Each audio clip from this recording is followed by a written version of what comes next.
Հանրային ծառայությունները կարգավորող հանձնաժողովի նախագահ Մեսրոպ Մեսրոպյանը կշարունակի մասնակցել ՀԵՑ-ի լիցենզիայի զրկման հարցով նիստին։ Տաշիր կապիտալի ներկայացուցիչների միջնորդությունը հանրային ծառայությունները կարգավորող հանձնաժողովի նախագահ Մեսրոպ Մեսրոպյանին բացարկ ներկայացնելու վերաբերյալ հանձնաժողովի անդամները միաձայն մերժեցին։ Ընկերության ներկայացուցիչները պնդում են, որ Մեսրոպյանը կողմնակալ է, նրանք ուշադրություն հրավիրեցին այն հանգամանքի վրա, որ Մեսրոպյանը 2023 թվականի նոյեմբերից քաղաքացիական պայմանագրի անդամ էր, ունի խնամիական կապեր Սասուն Միքայելյանի հետ։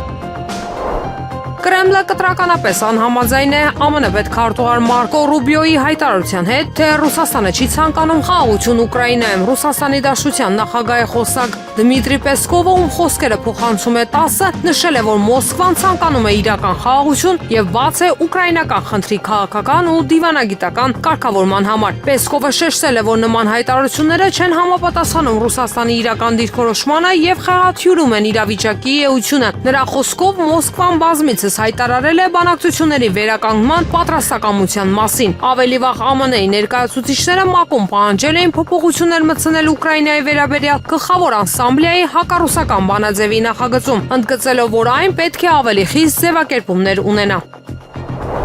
Տիգրան Գալստյանի կալանքի փոխարեն վարչական վերահսկողություն ու հեռանալու արգելքը կիրառվի Տավուշի թեմի նախկին առաջնորդ Բագրատ Գալստանյանի ու մոտ 1 տասնյակ այլ ընդդիմադիրների հետ 5 ամիս առաջ կալանավորված գործարար Տիգրան Գալստյանի կալանքի փոխարեն վարչական վերահսկողություն ու հեռանալու արգելք կկիրառվի նոյեմբերի 25-ից հետո, երբ կավարտվի կալանքի սահմանված ժամկետը։ Այդ որոշումը դատարանն ընդունեց, հաշվի առնելով Գալստյանի առողջական վիճակի մասին պաշտպանի ներկայացրած փաստաթղթերը։ Հասարակության եւ պետության անվտանգության դեմ ուղղված առանձնապես ծանր հանցագործության մեջ մեղադրվող Տիգրան Գալստյանը դատական նիստերի մասնակցում է անվասայլակով։ Այժմ դատարանը քննում է նաև մյուս ամբաստանյալների խափանման միջոցի հարցը։ Գերմանիայի կանցլեր Ֆրիդրիխ Մերցը սխալ է թույլ տվել, երբ որոշել է չմատակարարել Ուկրաինային Տավրոս հեռար հրթիռներ։ Այս մասին գերմանական Bild թերթին տված հարցազրույցում հայտարարել է Բունդեսթագի քրիստոնեա-դեմոկրատական միության անդամ Ռոդերիխ Քիզևետերը։ Կանցլերը սխալ թույլ տվեց Տավրոս չմատակարարելու որևէ պատճառ չկա, հայտարարել է նա։ Քաղաքական գործչի խոսքով ոչ հետախուզական ծառայությունները, ոչ էլ Գերմանիայի պաշտպանական ընկերությունները որևէ սահմանափակում չունեին այս հարցում, բայց կանցլերը որոշումն ընդունել է ինքնուրույն եւ չի պահել իր խոսքը։ Քիզևետերը բացատրել է, որ Մերցը հրաժարվել է մատակարարումներից, քանի որ դժվարացել է գերմանական հանրությանը բացատրել նման որոշման անհրաժեշտությունը։ Խորհրդարանականի խոսքով Գերմանիայի կանցլերը պետք է պատրաստ լիներ հանրության արձագանքին։ Պատգամավորը ընդգծել է, որ երկիրն այժմ ստիպված է հաղթահարել իր գործողությունների հետևանքները։ Սպորտի լուրերից Գրոսմայստեր Գաբրիել Սարգսյանը դուրս եկավ 2025 թվականի FIDE-ի շախմատի աշխարհի գավաթի 5-րդ փուլ, 4-րդ փուլում Գաբրիելը 2-5-1-5 հաշվով հաղթեց 2701 վարկանիշ ունեցող ամերիկացի գրոսմայստեր Ավոնդեր Լյանգին։ Ֆինլանդիայի պաշտպանության նախարար Անտի Հաքենենի խոսքով մինչև 2030 թվականը սկանդինավյան ռազմաօդային ուժերը կունենան ավելի քան 200 նոր սերնդի կործանիչ ինքնաթիռ։ Նա նշել է, որ սկանդինավյան երկրների Իսլանդիա, Դանիա, Շվեդիա, Նորվեգիա, Ֆինլանդիա, Էստոնիա, Լատվիա, Լիտվա, Միացյալ Թագավորություն եւ Իռլանդիա միջև համագործակցությունը օդային գործողությունների պլանավորման եւ իրականացման գործում կխորանա։ Նախարարը հավելել է, որ կշարունակվի նաեւ համագործակցությունը ռազմական շարժունակության եւ պաշտպանական նյութերի ոլորտում։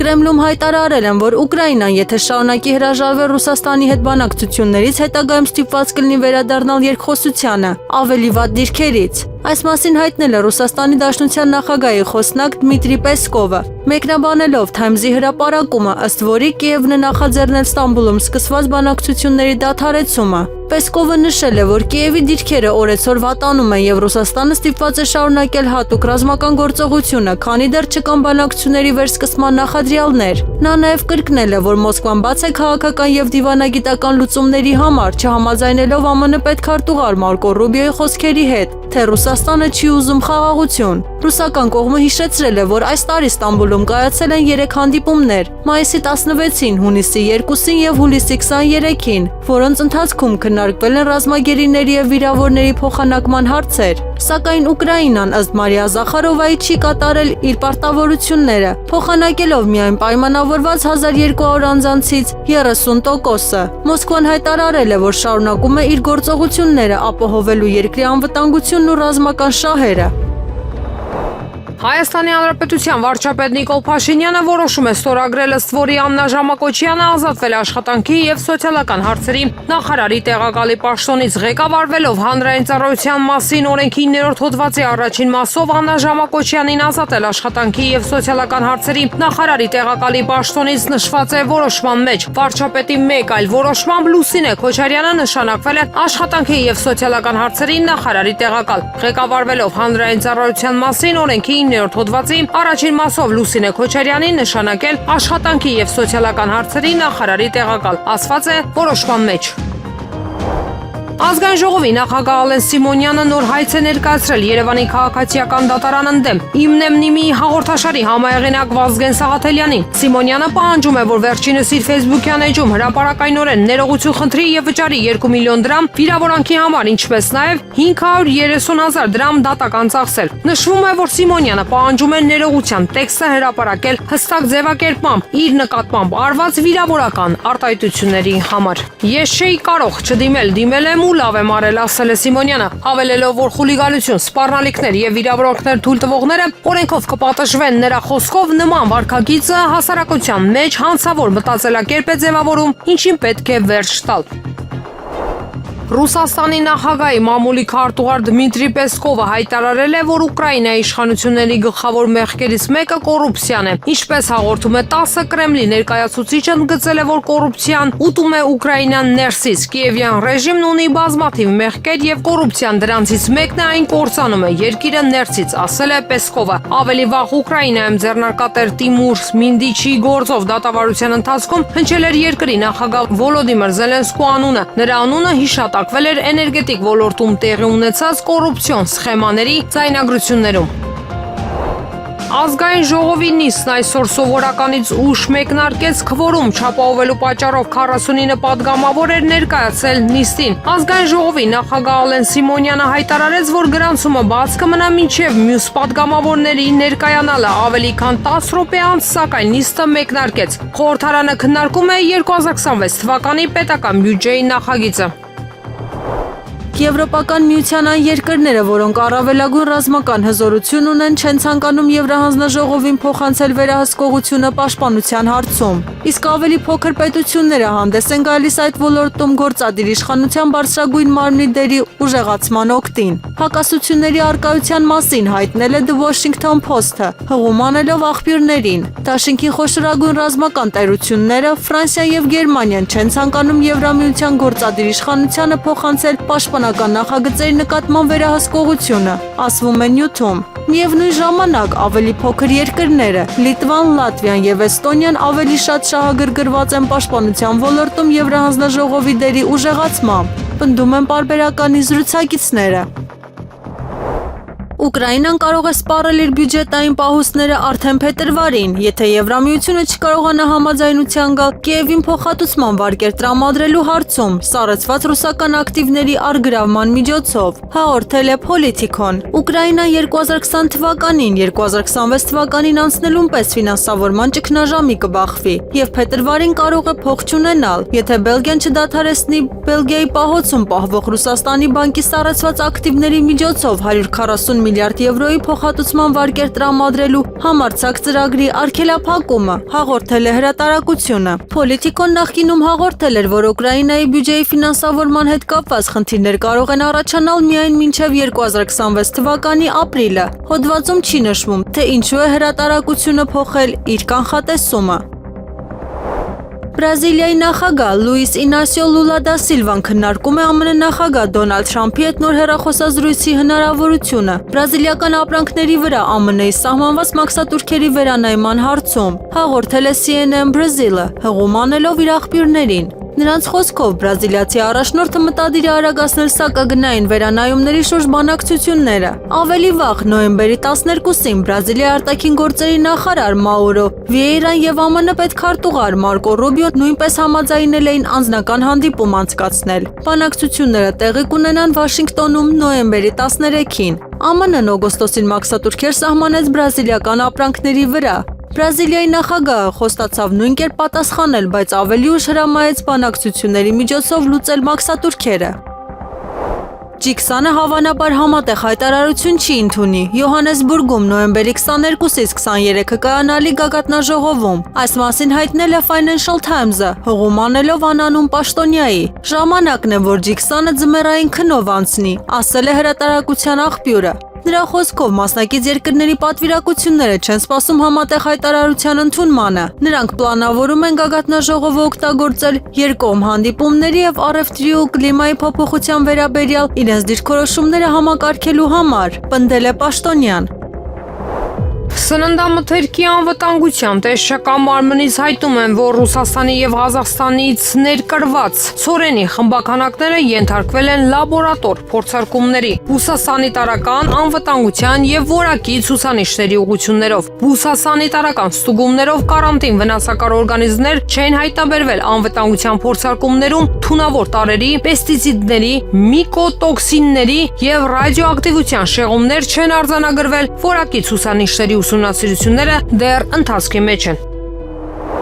Պաշտպանության նախարար Սուրեն Պապիկյանը 2026 թվականի պետբյուջեի նախագծի մասին ելույթում անդրադարձել է պաշտպանական ոլորտի ծախսերին, ընդգծելով, որ ծախսերը աննախադեպ բարձր են։ Նրա խոսքով, եթե 2018-ին ոլորտի ծախսերը կազմել են $640 միլիոն, ապա 2025-ին արդեն $1 միլիարդ 741 միլիոն, աճելով ավելի քան 1.1 միլիարդով։ Պապիկյանը նշել է, որ այս աճի շնորհիվ իրականացվել են մի շարք բարեփոխումներ, այդ թվում զինծառայողների ատեստավորման ծրագիրը, որի արդյունքում պայմանագրային զինծառայողները ստանում են 205-ից 400,000 դրամ հավելավճար։ Ներկայումս ատեստավորման գործընթացին մասնակցել է զինծառայողների շուրջ 65%-ը։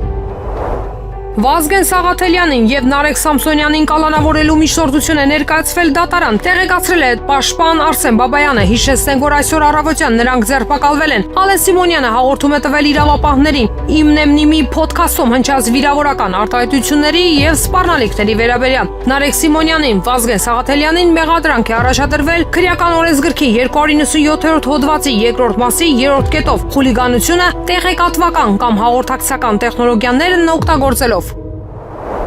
Ռուսաստանի անվտանգության խորհրդի քարտուղար Սերգեյ Շոյգուն Օմանի Սուլթան Հայթամ բին Թարեկ Ալ-Սայդի հետ հանդիպան ժամանակ նրան փոխանցել է Ռուսաստանի նախագահ Վլադիմիր Պուտինի անձնական ուղերձը։ Լրագրողներին հայտնել է անվտանգության խորհրդի մամուլի ծառայությունից։ Շնորհակալություն ջերմ ընդունելության համար։ Ես ուրախ եմ առաջին անգամ այցելելու հյուրընկալ Օմանի երկիրը եւ ձեզ փոխանցելու Ռուսաստանի նախագահ Վլադիմիր Պուտինի անձնական ուղերձը, ասել է Շոյգուն։ Մենք գնահատում ենք մեր օմանցի ընկերների հետ համաշխարհային եւ տարածաշրջանային օրակարգի հրատապ հարցերի շուրջ երկխոսության վստահելի եւ կառուցողական բնույթը, շարունակել է Շոյգուն։ Նա շնորհակալություն է հայտնել Օմանի սուլթանին Ուկրաինայում ստեղծված իրավիճակի վերաբերյալ նրա հավասարակշռված եւ կշռադատված դիրքորոշման համար։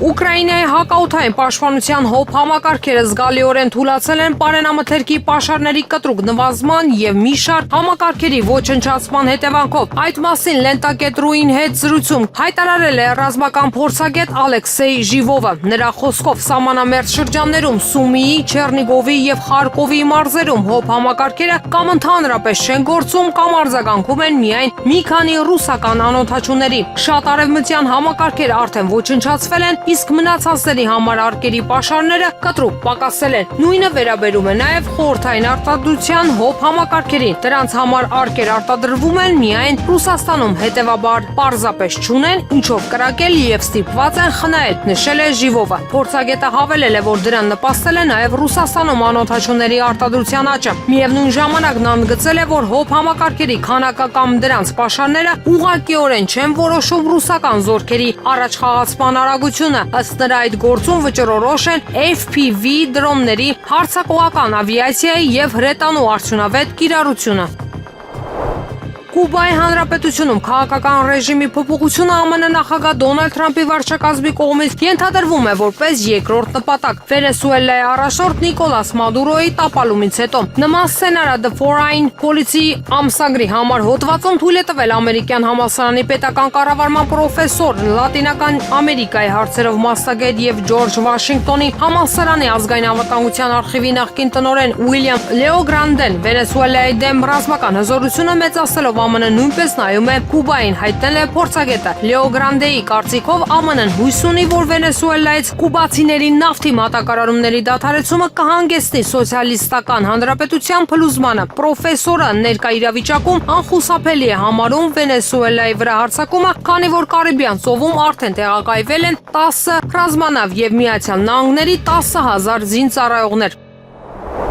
Լուսադեմից ազգային անվտանգության ծառայությունը խուզարկել է բնակարանները, այնուհետև ձերբակալել Իմնեմնիմի փոդքասթի հաղորդավարներ Նարեկ Սամսոնյանին եւ Վազգեն Սաղաթելյանին, խոչընդոտելով վերջինների սփաստաբանների գործունեությանը։ Սամանադրագետ Գոհար Մելոյանն ընդգծում է, ակնհայտ է, որ վերջիններս չէին ձերբակալվի, եթե սպասարկեին իշխանության օրակարգը եւ թիրախավորեին ընդդիմադիր գործիչներին։ Եթե անձը մեղադրվում է տեղեկատվական կամ հաղորդակցական տեխնոլոգիաներ օգտագործելով կատարված խուլիգանության համար, ապա որն է նրա բնակարանում խուզարկություն իրականացնելու նպատակը։ Նշված քննչական գործողությունը բնակարանի խուզարկությունը որևէ իրավական խնդիր այս դեպքում չի կարող լուծել։ Ակնհայտ է, որ դրա նպատակը բացառապես Սամսոնյանի եւ Սաղաթելյանի ընտանիքների անդամներին ահաբեկելն է։ Արդյոք կարելի է նշել մեկ այլ դեպք, երբ միջին ծանրության հանցանք հանդիսացող խուլիգանություն կատարած անձիկ բերման են ենթարկվել ԱԱԾ դիմակավորված աշխատակիցների մասնակցությամբ։ Պատասխանը միանշանակ է։ Նման ձևով ձերբակալվում են միայն այն անձիկ, ովքեր քննադատում են քաղաքական իշխանություններին, ապա քաղաքական կամ իշխանության աջակից հանդիսացող անձիկ երբեք միջին ծանրության հանցանքի համար չեն ձերբակալվում ԱԱԾ աշխատակիցների կողմից։ Հայաստանում օրեցօր մոլեգնող հանցավորության պայմաններում իրավապահների ներուժը շարունակվում է ուղղվել ընդդիմախոսներին հետապնդելուն։ Այսպիսով ակնհայտ է, որ հերթական անգամ գործ ունենք ոչ թե իրավական գործընթացի,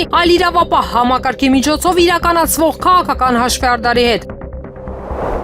Էկոնոմիկայի նախարար Գևորգ Պապոյանը գրել է առաջիկա օրերին աշխատանքային այցով գտնվելու եմ Հնդկաստանի Հանրապետությունում։ Այս ընթացքում կմասնակցեմ Հնդկաստան-Եվրոպա բիզնեսի եւ կայունության համաժողովին, Հնդկաստանի արդյունաբերության համադաշտության գործընկերության համաժողով 2025-ին, ինչպես նաեւ կունենա մի շարք հանդիպումներ, այդ թվում Հնդկաստանի կոմերցիայի եւ արդյունաբերության նախարար Փիյուշ Գոյալիի եւ մի շարք խոշոր ընկերությունների ներկայացուցիչների հետ։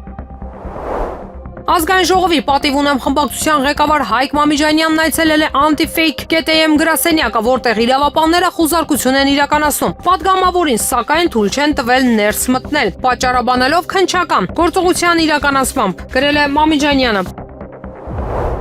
Փաստաբան Ռուբեն Մելիքյանը մանրամասնել է, որ Ալեն Սիմոնյանի հաղորդման հիման վրա է խուլիգանության հոդվածով վարույթ հարուցվել։ Վազգեն Սաղաթելյանի եւ Նարեկ Սամսոնյանի դեմ այն առաջվում է նոյեմբերի 10-ին եթեր հեռարձակված Իմնեմնիմին։ Նա մի դրվագ է նշել, որ նոյեմբերի 7-ին Հայաստանի Հանրապետության երրորդ նախագահ Սերժ Սարգսյանի հետ տեղի ունեցած հարցազրույցից հետո Ալեն Սիմոնյանը Սամսոնյանին եւ Սաղաթելյանին անվանել է շան տղերք։ Նոյեմբերի 10-ի իրենց եթերում Վազգենն անդրադառնում է այդ խոսքերին եւ կոշտ սևով։ Նարեկն արձագանքում է, բայց չի հայոյում, որտեղ է այստեղ խուլիգանությունը։ Մարդկանց անվանում են շան տղերք ու դա խուլիգանություն չէ, իսկ դրան պատասխանելը խուլիգանություն է։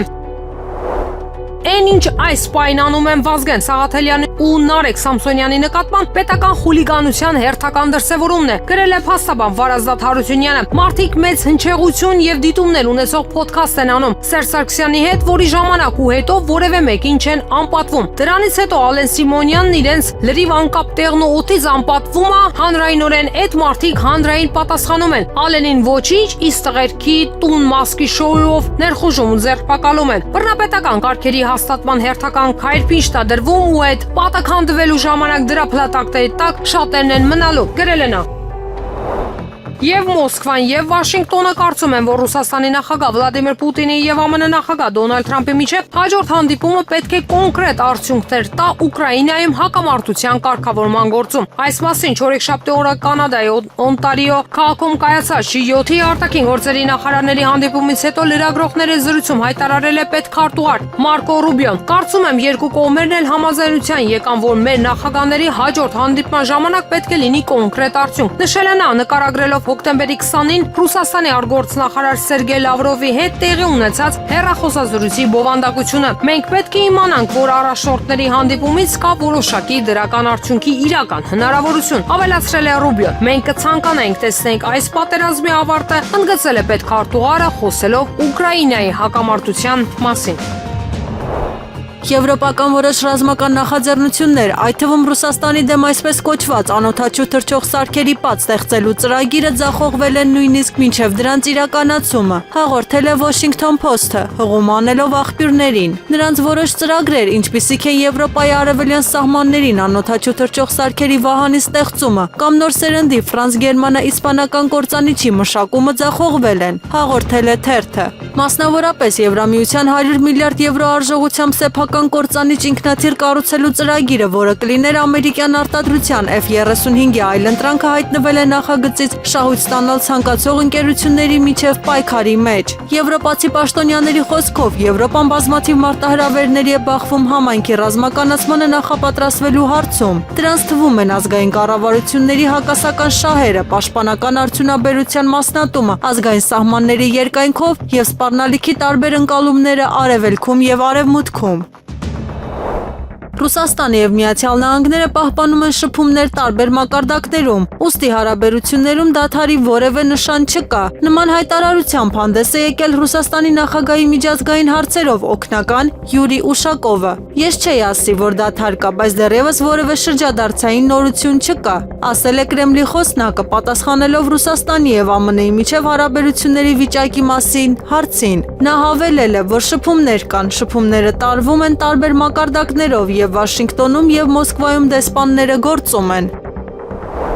ԱՄՆ զինված ուժերը Վենեսուելայի ափերի մոտ հարձակվում են թմրանյութերի մաքսանենգության մեջ կասկածվող անձանց վրա, օգտագործելով MQ-9 Repair հարվածային անօդաչու թռչող սարքեր, F-35 կործանիչներ և AS-130J հարվածային ինքնաթիռներ։ Այս մասին հաղորդել է CNN-ը, հղում անելով իր աղբյուրներին։ Հարվածների մեծ մասը իրականացվում է MQ-9 Repair անօդաչու թռչող սարքերի միջոցով, որոնք հեռակառավարվող են և սովորաբար զինված են Hellfire հրթիռներով, հայտնել է աղբյուրը։ Նա հավելել է, որ որոշ հարձակումներ իրականացվում են անձնակազմով ինքնաթիռներից, այդ թվում AC-130J հարձակողական ինքնաթիռներից և կործանիչ ինքնաթիռներից։ CNN-ի տվյալներով ամերիկյան ռազմական միջոցների զգալի մասը կենտրոնացած է Պուերտո Ռիկոյում, որտեղ տեղակայված են MQ-9 անօդաչու թռչող սարքեր, F-35 կործանիչներ և առնվազն մեկ AC-130J գրոհային ինքնաթիռ։ Նշվում է, որ սեպտեմբերի սկզբից ի վեր ԱՄՆ-ն իրականացրել է 19 ավիահարված, ոչնչացնելով 20 նավակ և սպանելով 76 մարդու։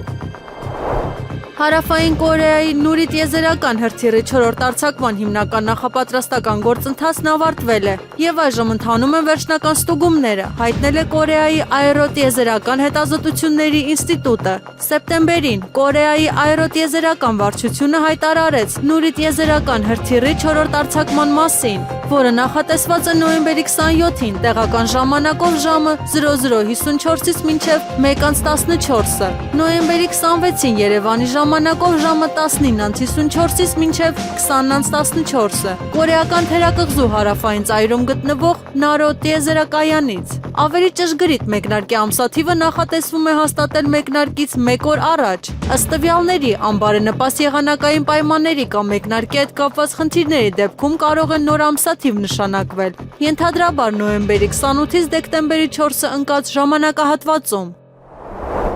Քաղաքագետ Արման Ղուկասյանի խոսքով Ադրբեջանի միջոցով Հայաստան է ներմուծվել 4-րդ կարգի կերային հացահատիկ, որը նախատեսված է կենդանիների, այլ ոչ թե մարդկանց սպառման համար։ Նա նշում է, որ այս հացահատիկը ներկայացվում է որպես ղազախական ծագում ունեցող և նոր մատակարարման ուղիների արդյունք, սակայն իրականում այն չի համապատասխանում սննդային ցորենի նվազագույն չափանիշներին։ Ղուկասյանը քննադատում է իշխանություններին, պնդելով, որ այս քայլը արվել է քաղաքական PR-ի համար։ ցույց տալու, թե Հայաստանը դիվերսիֆիկացնում է իր տնտեսությունը եւ նվազեցնում է կախվածությունը Ռուսաստանից։ Սակայն նոր ճանապարհը Ռուսաստան-Ադրբեջան-Վրաստան-Հայաստան ավելի երկար, թանկ եւ ռիսկային է, մինչդեռ ռուսական հացահատիկը ավելի որակյալ է եւ հասնում է շուտ։ Քաղաքագետը շեշտում է, որ նման քայլերը իրական անկախություն չեն ապահովում, այլ միայն բարդացնում են լոգիստիկան եւ վնասում սննդային անվտանգությանը։ Նրա կարծիքով Ռուսաստանը մնում է Հայաստանի բնական եւ հուսալի գործընկերը հացահատիկի մատակարարման հարցում, իսկ դիվերսիֆիկացիան պետք է լինի իրական, ոչ թե քաղաքական հռետորաբանություն։